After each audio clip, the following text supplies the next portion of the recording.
يلا نحضر مع بعض كنافة سهلة واقتصادية، مش هتاخد معاكي أي وقت ولا مجهود ولا كمان أي تكلفة خالص. يا دوب هتحتاجي بس نص كيلو من الكنافة.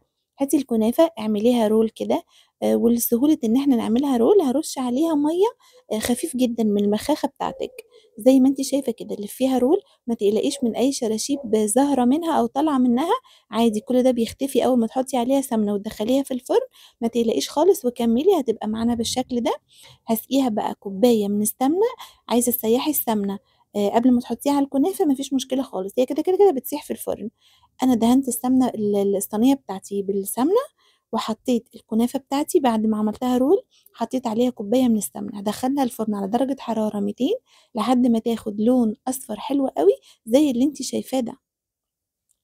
بعد ما طلعت كده من الفرن وهي سخنة والشربات بتاعي بارد، هسقيها من الشربات بتاعي اللي هو عبارة عن كوبايتين مية، كوبايتين سكر، نص ليمونة وعصرة فانيليا، وعدي على الساعة 7 دقايق أول ما يغلوا، وبعدين نطفي عليه على طول.